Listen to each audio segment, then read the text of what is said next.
Why accountability often beats motivation. Welcome to your daily hit of grace and grit, your quick dose of inspiration to kickstart your day. This show is proudly sponsored by Rumble and Rise.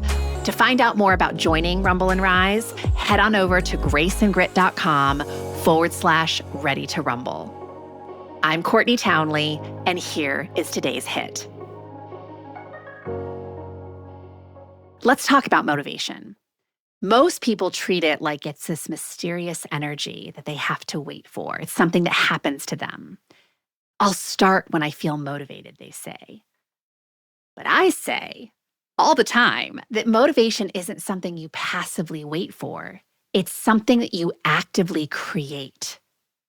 You can generate motivation by parenting your brain, by changing your mindset, thinking about why you're excited to do the work, how the work is going to benefit your life. When you connect to your deeper reasons, the energy you have to play with your grandkids, the confidence you feel you're going to feel in your body, the example that you're setting for the people around you, motivation can absolutely come before action.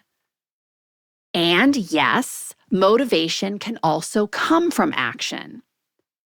So often when we aren't feeling motivated and we maybe don't have the mental resources in the moment to coach ourselves into the action, we can start taking action anyway, and motivation is usually a byproduct.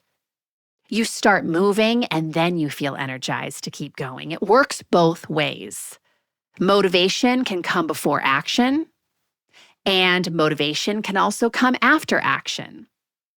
The key is understanding that motivation isn't something that you passively wait for. It is something you actively create, either through thought or through action. And here's something else that remains true that's important to take note of. Even when you can generate motivation, it still fluctuates. So some days, it's a lot easier to think your way into excitement. Other days, you're exhausted or overwhelmed or just not feeling it, or you just don't have the resources to think your way into excitement. And that is where accountability can become very helpful. Accountability is the structure that keeps you going when motivation, however you generate it, isn't enough. It's what makes you show up on the hard days. You can absolutely be accountable to yourself, but it requires intentional structure. And I'll be honest, being accountable to yourself can be a little tougher at the beginning when you're just getting started with new behavior. Self-accountability means specific, measurable commitments.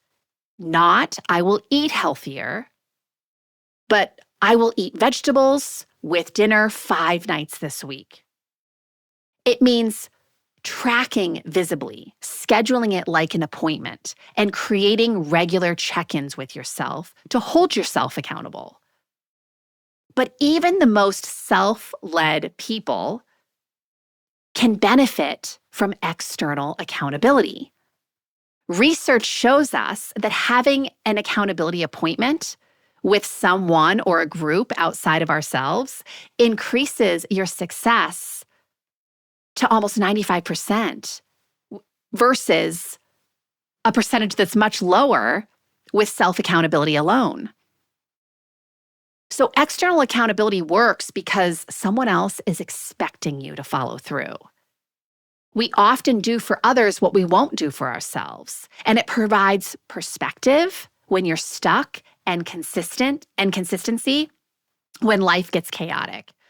And I just want to say here and now that this is a big reason why I run challenges inside of my membership community all the time, because it gives people that external accountability layer, even though the entire community is based on self-leadership. Self-leadership does not mean going it alone.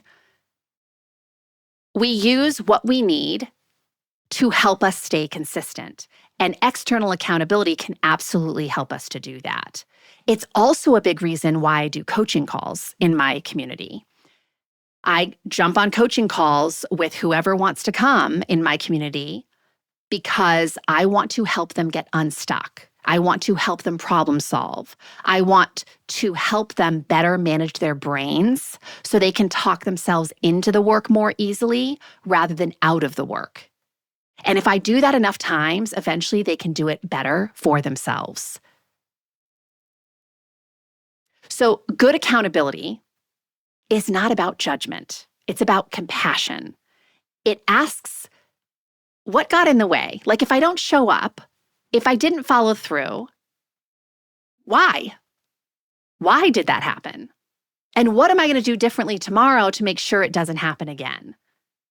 And having a community to help hold your feet to the fire on those kinds of questions can be really powerful. I would also say for midlife women specifically, our health often slides to the bottom of the priority list. Accountability, whether it's self-created or external, keeps our health visible and our self-care essential. So you can generate motivation by connecting to your reasons, thinking about why this matters to you, how it's going to benefit your life, and what excites you about the change process. And yes, sometimes taking action creates its own momentum and motivation. It works both ways. But even when you're skilled at generating motivation, accountability is what keeps you consistent when life gets hard, when you get tired, and when everything else is demanding your attention. So build accountability structures. And even ask yourself today, what accountability structures do I have? And if you don't have any, no reason to blame or shame yourself. But isn't that interesting? And what might change if you implemented some accountability structures to yourself, to others, that support your goals? That is how we create sustainable change. If this stirred something inside of you, imagine what a whole book of clarity and courage could ignite. The Consistency Code, a midlife woman's guide to deep health and happiness, goes even deeper into the mindset and practices that create real, meaningful change at midlife. Grab your copy today over at theconsistencycode.com and keep the momentum alive.